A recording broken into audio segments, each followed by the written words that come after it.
A reading from the 16th verse of the 21st verse of the second chapter of the Gospel of Luke. We will be listening to the Chinese Contemporary Bible Version, CCBV, of this Gospel passage, while the English text projected is from the NRSV translation, updated edition. 路加福音第2章第16到21节，他们就连忙进城，找到了玛利亚和约瑟以及躺在马槽里的婴孩。他们看过之后，就把天使告诉他们有关这婴孩的事传开了。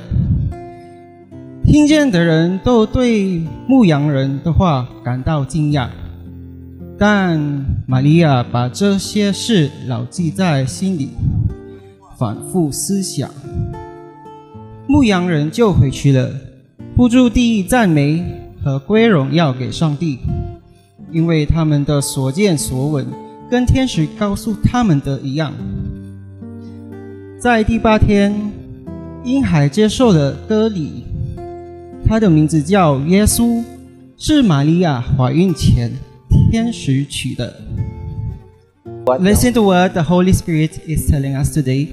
May the words we receive inspire us, comfort us, and challenge us.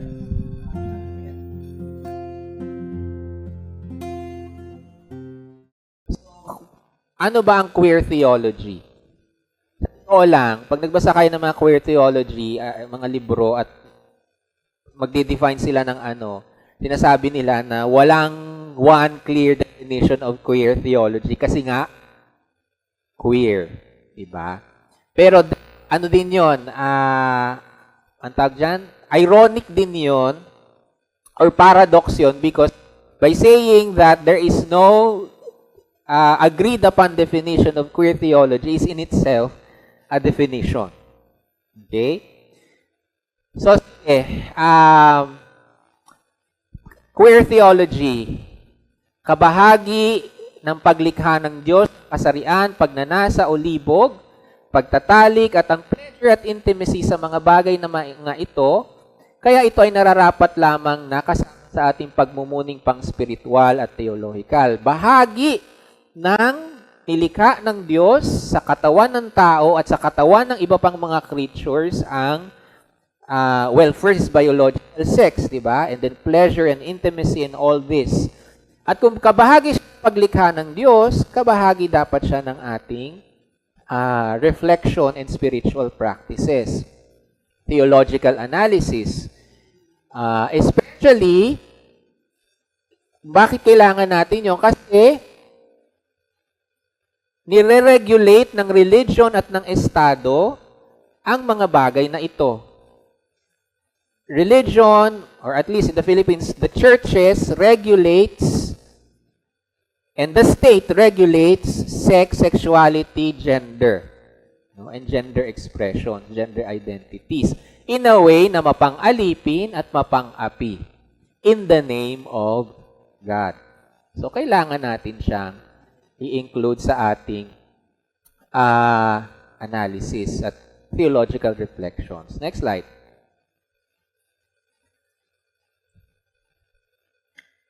Another basis is because God, in Jesus, ang Diyos kay Kristo, ay nagkatawang tao. Malaking bahagi ng queer theology always goes back to the fact that Jesus, the first dogma or doctrine is that Jesus is God who became flesh.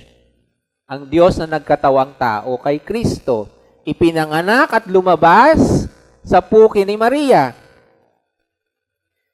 Walang masama pagsabi ng puki at walang masamang pagsabi ng puki ni Maria. At lumabas on sa madugong pamamaraan si Kristo. Okay? At dun sabi na, yung gospel reading natin is actually a Christmas story. Diba? It's the birth of Jesus. At kasama doon ay yung pagtuli kay Jesus. Si Jesus ay tinuli ayon sa Gospel of Luke according to the law of Moses and the covenant. Okay? Danas niya Naranasan ni Kristo ang kabuuan ng pagiging tao kasama ang ugnayan ng kanyang ari at ng kanyang uring pisante. No? Poor person si Jesus. At hindi yun maihintay.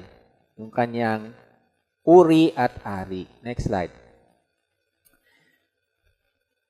So ito, just in English, no? Feminist queer theology is contextual liberation theology that includes gender and sex and sexuality, pleasure and intimacy in the overall theological analysis, questions, reflections, no? Which identifies oppressive systems and perspectives relating to them. Next slide.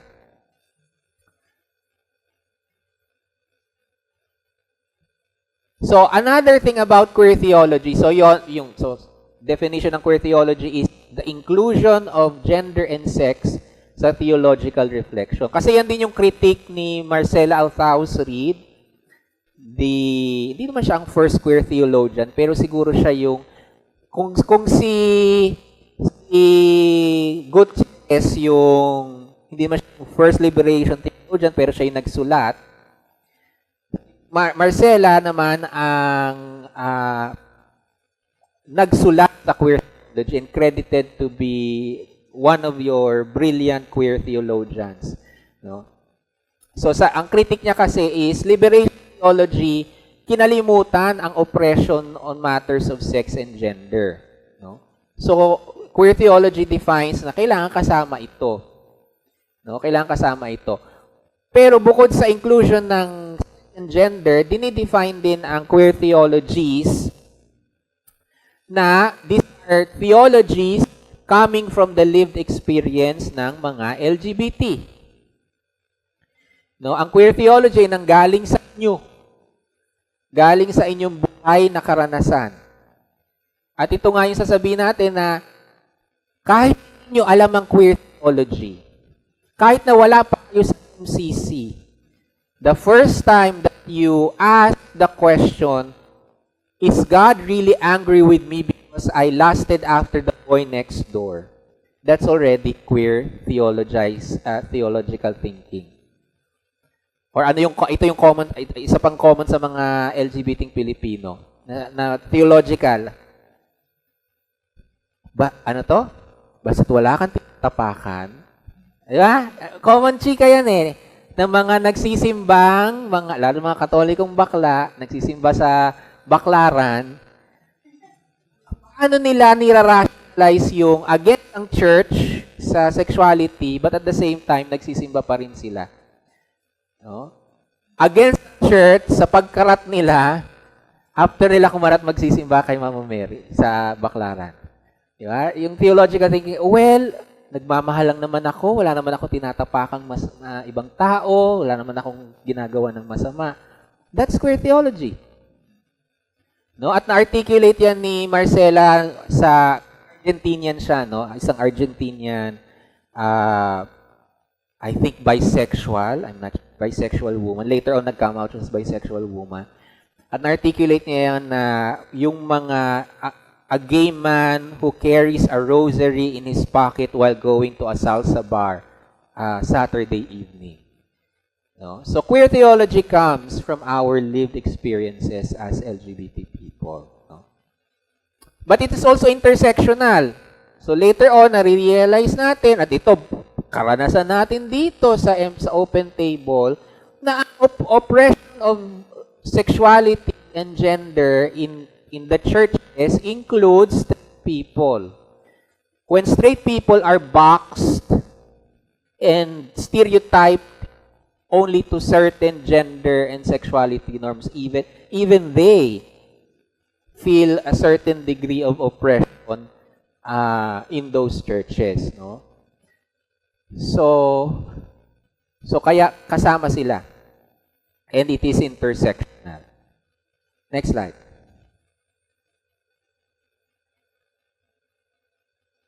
So queer and queer theology also means to be non-normative.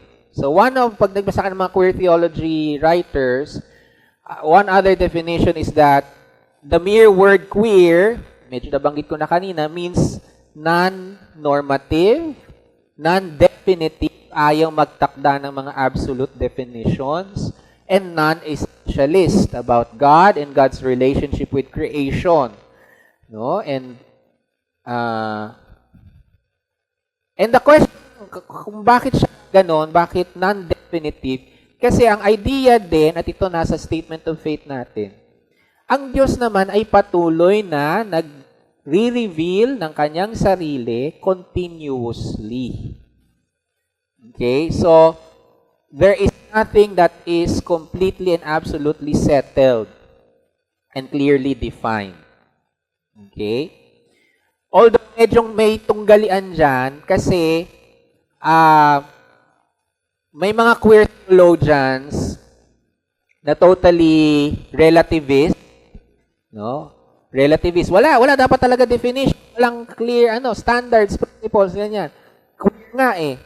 Pero merong mga queer theologians or queer academics naman na nagsasabing kahit pa paano dapat merong kang tinutungtungang prinsipyo.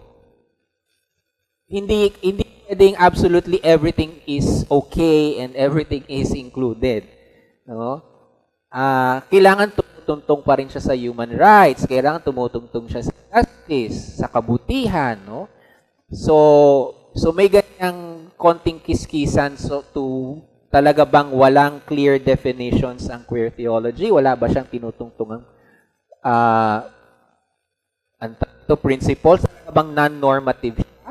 May question nga dyan sa normative eh. Pag completely non-normative ka, parang ini-erase mo, may nabasa, parang ini-erase mo naman yung struggle ng queer person within the norm of society. No? So, mga ganyan. But basically, theologically, it goes back to the idea that God continues to reveal God's self throughout creation, throughout history, and long into the future. Okay? So, hindi tayo pwedeng nagtakda tayo ng definition ngayon, yun na ang definition for all throughout. No? So, queer theology means non-normative, non-definitive, non-essentialist. Because, so ito naman ang hinugot natin sa feminist theology. Tinatawag na hermeneutics of suspicion. So yan so kung meron kang Marcela Althaus read sa queer theology, meron kang German feminist theologian, si Elisabeth Schussler Fiorenza, credited to be one of your foremost feminist theologians. At ang sabi niya is, we always question, default natin palagi, kaya tinawag na interpretation of suspicion, you have to be suspicious always, 100%, when you are reading the Bible. Suspicious because ang default idea is that ang default ng nag-i-interpret ng Bible is that the Bible was written by men, for men, and it is anti-women. Okay? So, yun yung sabi niya dyan, no? Ano to? Hermeneutics seeks to explore the liberating or oppressive values inscribed in the text. Yung text dyan, Bible. The Bible is inherently patriarchal. At yung interpretation of the Bible throughout history has been patriarchal. Male-dominated, male-privileged.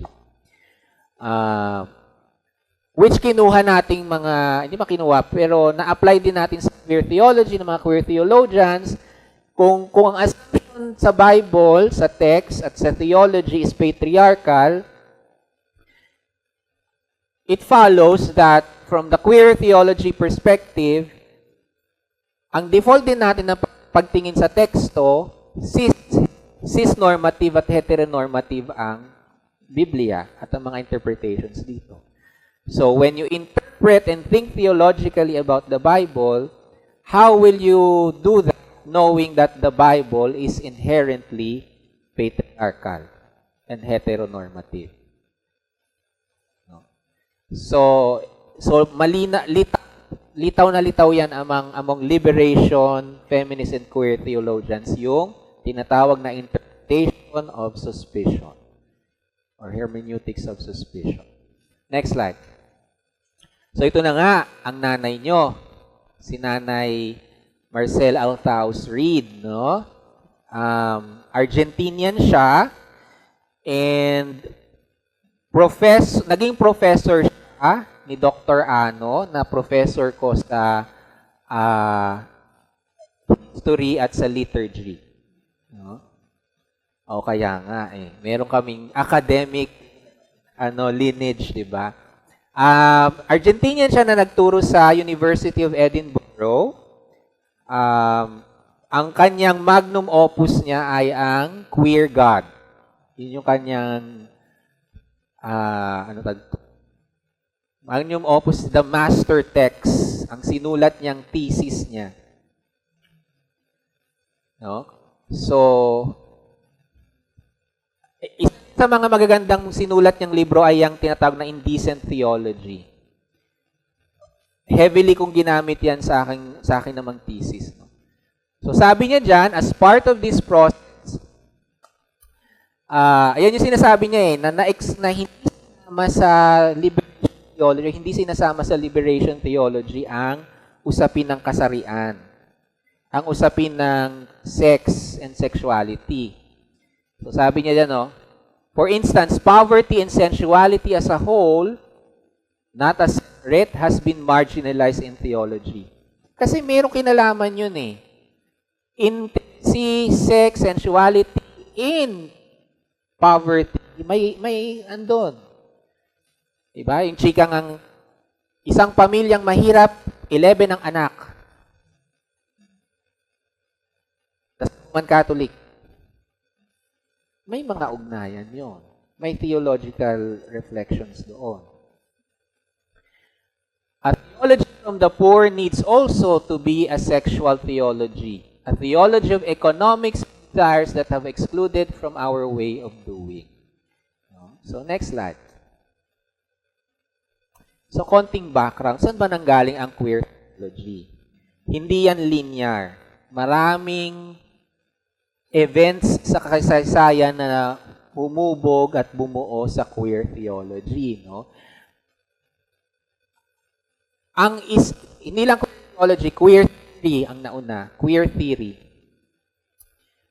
Pero 90s na yon. Yung queer theory or queer studies of the 90s, aral sila ng queer, tinignan nila ang queer studies and pag-aaral ng queer. Ang una nilang tinignan, ang kanilang namang mga masters ay si Simone de Beauvoir at si Michel Foucault. Okay? Dalawang very prominent sa sexuality, sex, and queer theory. No? Nagsulat sila ng mga tungkol sa bagay na yan. Kailan ba sila?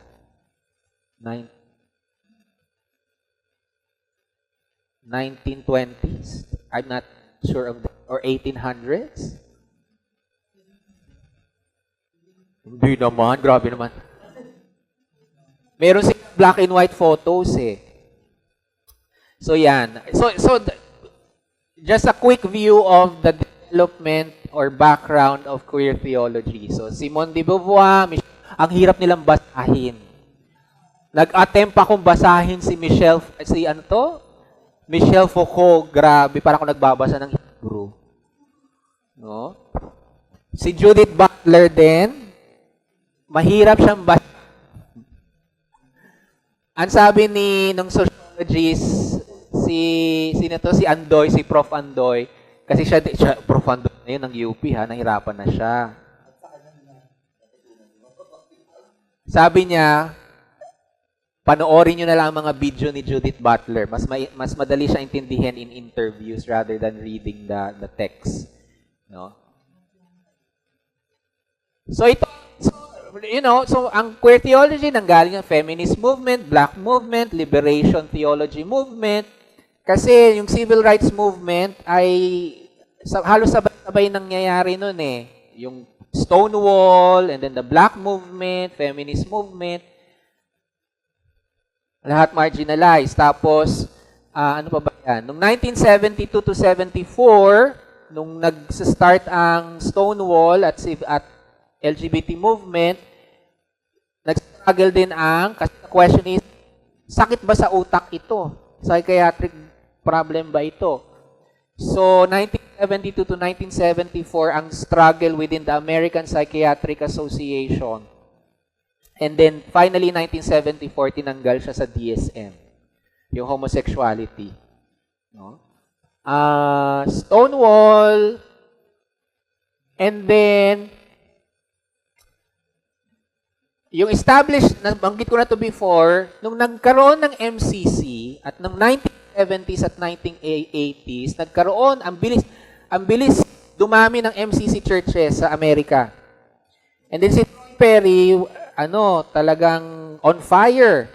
Talagang magrarally siya kung saan siya magrarally, magpapa-interview siya kung saan siya magpapa-interview, nantag dito, tinali niya yung sarili niya sa isang building at nag-hunger strike sila.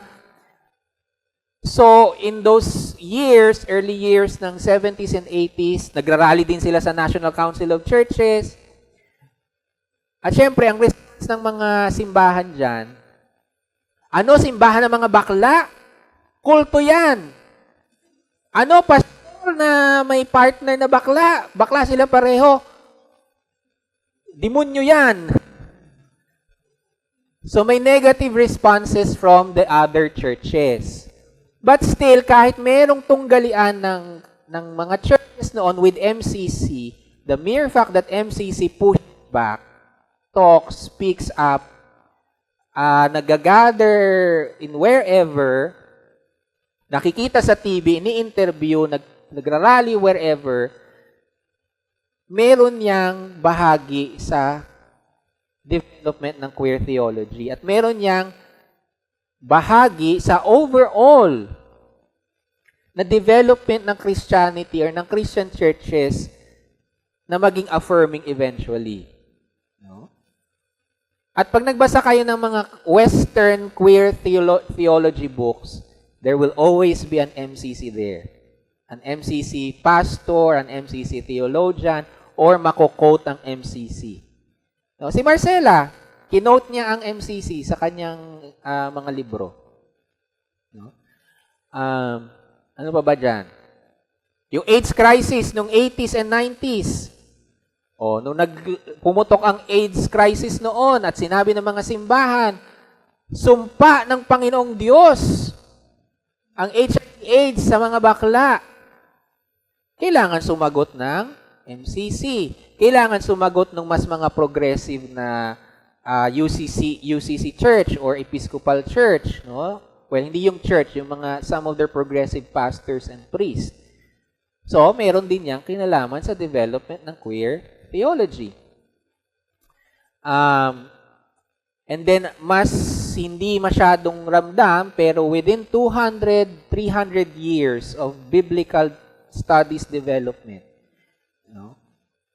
At some point, nung nangyayari ang lahat ng ito, ng 50s, 60s, 70s, 80s, siyempre merong mga seminaries, centers of biblical studies, who took on the challenge of, let's look at the Bible again. No? At yung nasa baba nga niya, nakalagay yun, the denominations and seminaries, with all of this happening, yung mga churches at mga seminaryo had to test with the reality of queer people being part of their churches. Mga closeted na mga progressives na nagsastruggle sila, paano ang mga LGBT na to sa loob ng ating simbahan? At marami sila yung nangangamatay sa HIV/AIDS noong 80s at 90s. How do we care for them? You know? So, lahat ng historical development na yan, ay parte ng development ng queer theology or theologies. Okay, next slide. Pero as I said also with liberation theology, hindi nag-start ang queer theology or queer faith nung lang kay Simone de Beauvoir o kay Michel Foucault o kay Marcela Althaus Reid. While wala pa yung term na queer theology, nangyayari na siya even before. At yung original or yung kauna-unahang o yung ancient na BL story sa 1 Samuel, andun yun, di ba? Jonathan and David. So this is just a few, no? May libro tayo translated in English ni Saint Aelred. No? Meron siya tinatag Divine Friendship. Diba? Yan, si Hildegard of Bingen, no, wrote about a very passionate theological work about God together sa kanyang ka-roommate din na madre. Diba? Tapos, hindi ko na nilang nilagay dyan, pero for example, si dineclare na saint recently and doctor of the church ng Catholic Church, si Cardinal Newman, na meron ding roommate, si Ambrose. At ang ang wish ay nilibing sila together. And then at some point the church exhumed their body at pinaghiwala yung bones. To diba? Ayan. So you can search queer saints, work yan ng MCC pastor si Reverend Cherry, kung ako yung last name. But pag yung queer saints, may website siya, may Facebook page siya, at nilista niya ang mga tingin niya ay mga queer saints sa kanyang gaydar. Sige. So I think queer people have always been part of faith communities. It has always been part of church history. And we have always been part of Scripture. Next slide. So ano bang elements or characteristics ng queer theologies? So review ng queer Trinity Trinity as queer. So again, pag sabing queer theologies, pag binasa nyo to, no, mga work out this, first and foremost, it's non-conforming. It's transgressive. Transgressive to oppressive norms. No, halimbawa dito sa MCC, yung sinasabi nating sex-positive theology. Yung intro natin sa beginning. Diba? That is transgressive to sexually oppressive norms. Queer theology, liberation theology, feminist theology insists that not everything is just about the soul or spiritual. It is faith must include and acknowledge our body, our physicality. It should always be intersectional. So meaning, ito naman yung minsan problema din sa LGBT Christians at sa queer na naiiwan na lang palagi sa usapin ng sexual identity at gender identity.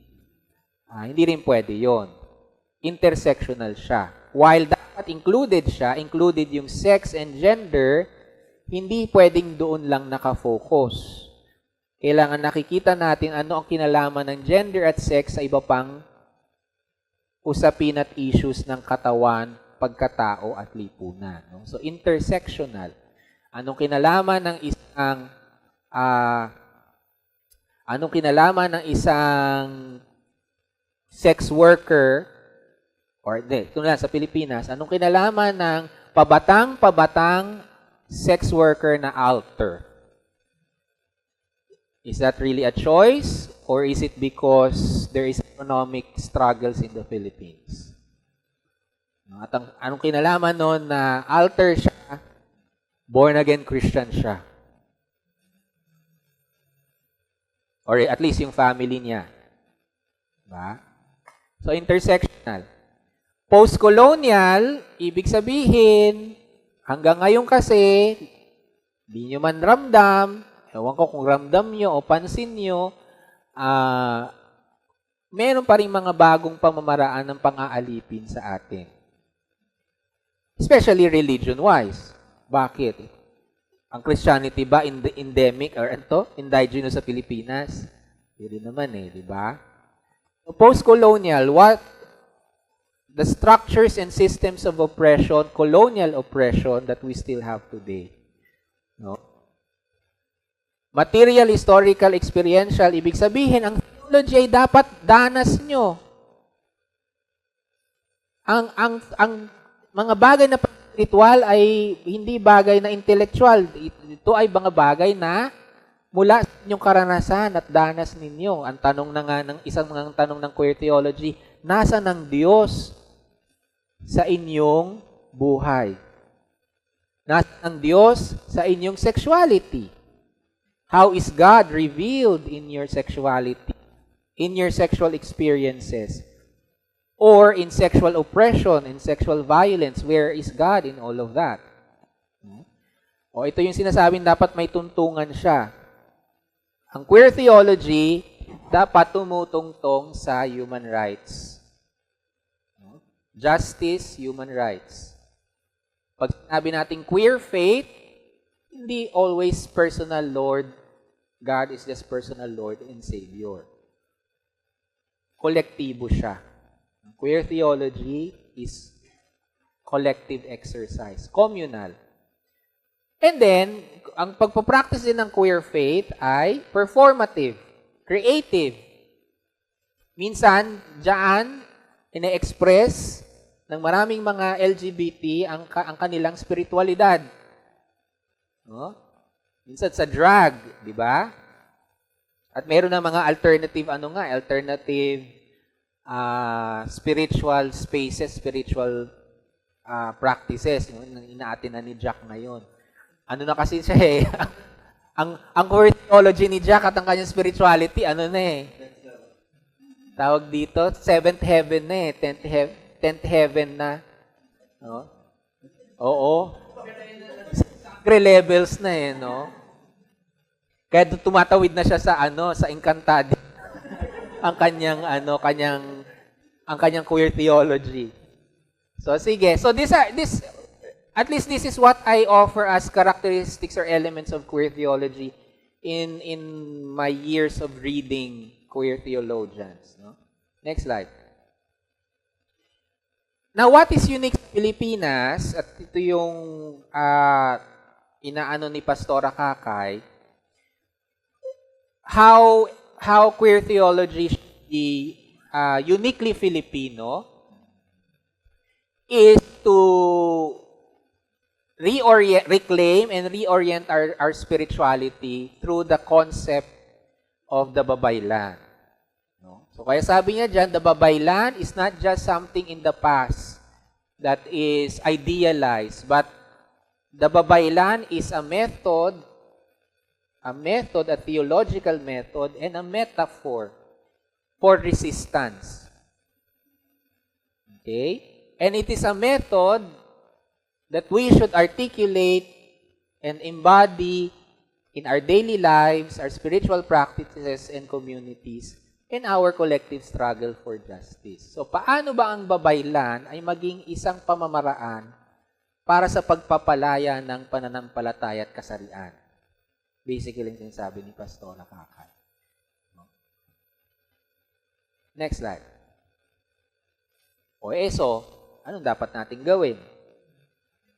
Or ano na ba ang ating mga ginagawa at pinag-iisipan? 3 reflections. Next slide. 3 reflection. Una, parang kanina lang, ngayon lang. So, inyong pag-isipan at kilalanin as MCC, one of the things that we should be the ones doing and challenging other churches, challenging one another, challenging our LGBT community, ay dapat nating pag-isipan, kilalanin, ang mapang-alipin na mga paniniwala at practices tungkol sa ugnayan ng kasarian, sexualidad, at pananampalataya. Ito ay danas mo at danas ng nakararami. Saan-saan ito nakikita at nararanasan sa lipunan at mga simbahan. So yan dapat natin pag-isipan. Kayo pa. Meron pa rin bang naiiwan sa inyo ng mga practices and perspectives? Talaga bang lumaya na ang inyong kasarian at ang inyong kasarian at ang inyong pananampalataya? O napapasorry Lord ka pa rin after mong chumenelin? After mo pumunta sa isang spa?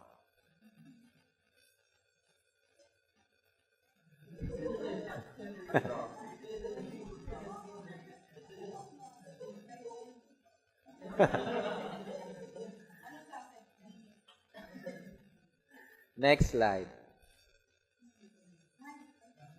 Reflection 2. Pero kailangan din natin alamin, ano nga ba ang ugnayan o kinalaman ng ari, libog, kasarian sa pananampalataya? Meron ba? Oo. Kasi sila nagpa-facilitate ng sex talk natin na sexual ethics. So,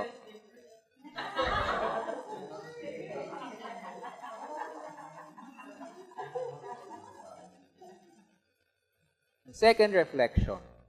Ang bagay na kailangan ng pag-isipan, pagmunihan bilang MCC, bilang queer Christians. Next slide. Ito for activists. I don't know, siguro sa timbahay, or what? Wala kasi yung mga Bicol girls natin. Kasi even progressive human rights organizations, activist organizations, bakit ang usapin ng sex at sexualidad at kasarian ay nananatiling masalimuot even among them? Even within activist groups, within progressive groups. Bakit nananatiling patriarchal, machismo, misogynist, at maski homophobic in some of the sectors and sectoral organizations? Paano ito dapat intentional na bakahin at baguhin sa loob ng mga progressive organization? Kailangan nilang pag-isipan yan. Next slide. So a few things, suggested actions. Sa queer theology and as queer people, unang-una sa lahat, kilalanin niyo ang mga sarili niyo. Discern the totality of who you are as a child of God and your potentials, your gifts. Diba? Kilalanin niyo ang sarili niyo. Kilalanin niyo ang mga libog niyo. Ang mga desires niyo. Or mga bagay na hindi kayo desiring. Yung hindi nyo gusto para sa sarili nyo. Diba?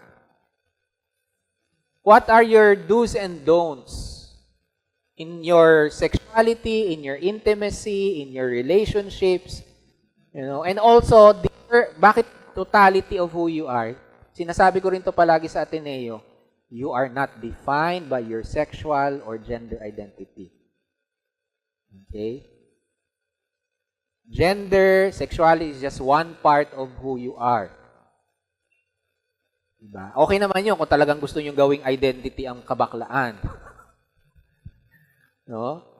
But I challenge you to know yourself, the totality of yourself. And when you know yourself and you know your potential, isulat nyo.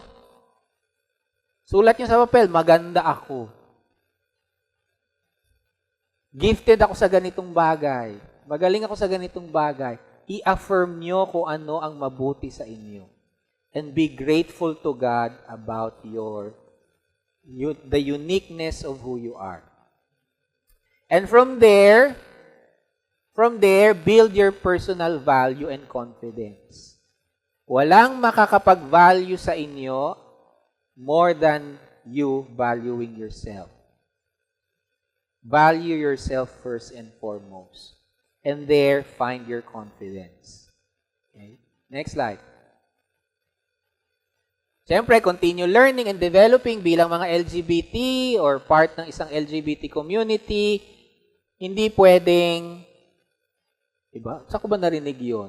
Saan ko ba narinig yun? Kanino ko ba narinig yun? Bawal ang baklang bobo.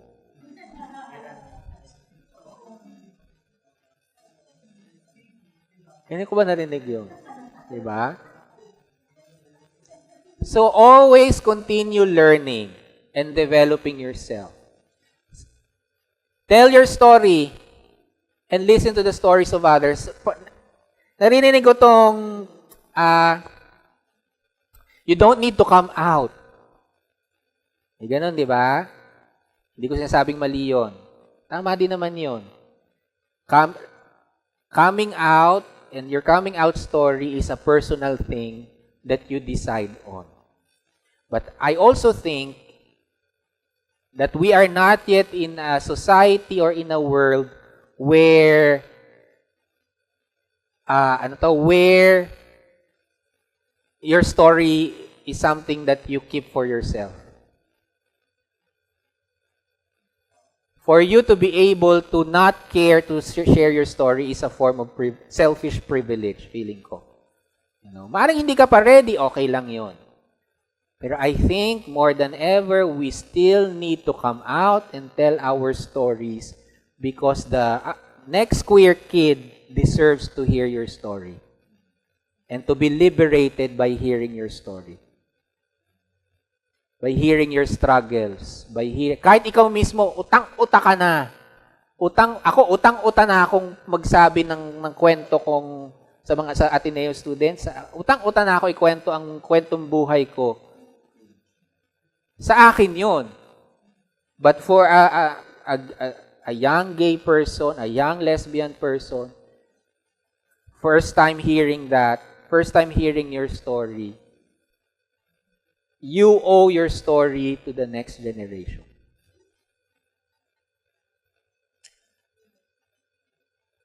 Mga bakla, stop chasing validation and love and stop paying to get them.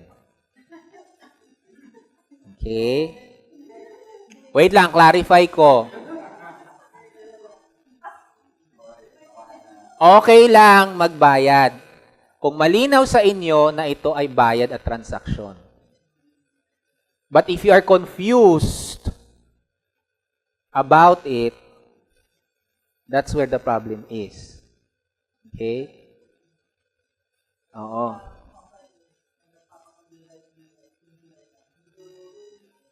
Truly. It is, sabi nga, it's a gay story as old as time. Once upon a time. So please, stop chasing. As queer people, you do not need the validation or the love of anyone if it means that you will sacrifice yourself for someone. Okay? You should be loved. You deserve to be loved and cared for as you are. And not for what you can give or what you can sacrifice yourself for. Next slide.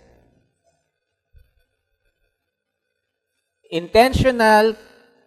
Bakla, maging masaya ka. Basic. Kasi maraming baklang di masaya. Maraming di masaya. Intentionally maging masaya ka. Basta, again, don't chase after these things. Yung pala masaya-saya. Learn about ethical sexuality. May video na ba tayo niyan? Ethical sexuality? Wala pa. Dapat pala i-video natin yung module, yung tinuturo. Learn about ethical sexuality.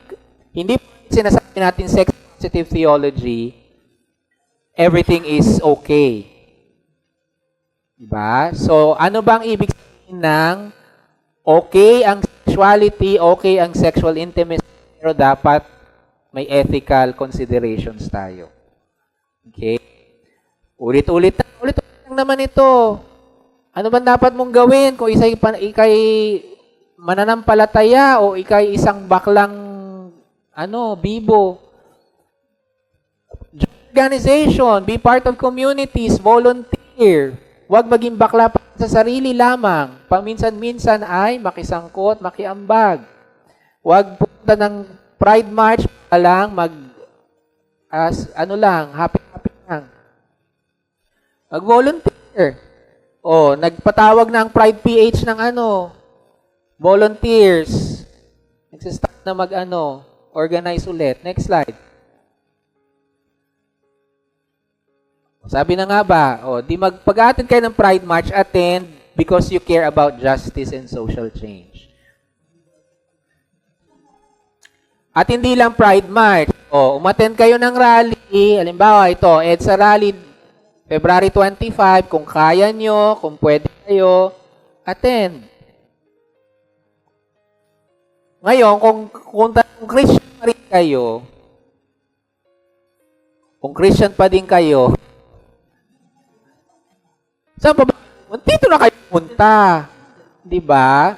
Yung kanina, sabi kong join na communities and organizations. Kasi again, here in MCC, we don't declare na nandito lang ang station para sa mga LGBT o kami, dahil magagaling ang mga bakla, kami ang, magagaling ng mga theologian. We don't say that openly.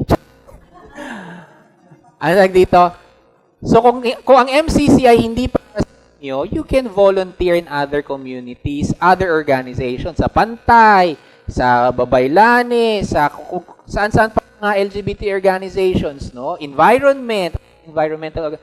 Pero kung Christian kayo, at tuwing sa lang naman kayo available kasi alipin pa rin kayo ng kapitalismo sa mga pagbabayad nyo ng pag-ibig. Ano dito? Dito na kayo. Dito na kayo sa MCC, di ba? To worship and be part of a progressive, ecumenical, LGBT-affirming church. Come here every Sunday. Worship with us. If you're engaged with the community and after some time, volunteer, be part of it. No? And last, dahil queer Christian, we need to continually pray, read, reflect, magbasa pa din, and always ask the question, how is God present in my life as a queer person? How I, as a queer Christian, embody Jesus in this world? How do I embody Jesus sa aking mga bookings at mga diba? Tulad ng isa yan, diba? Pag nag-work ang booking, dalhin sa simbahan. Diba? Ay, hindi pala siya isa, dalawa sila. Diba? Diba? Invite sa church, diba? Kasi friend zone na. Oo. Sige.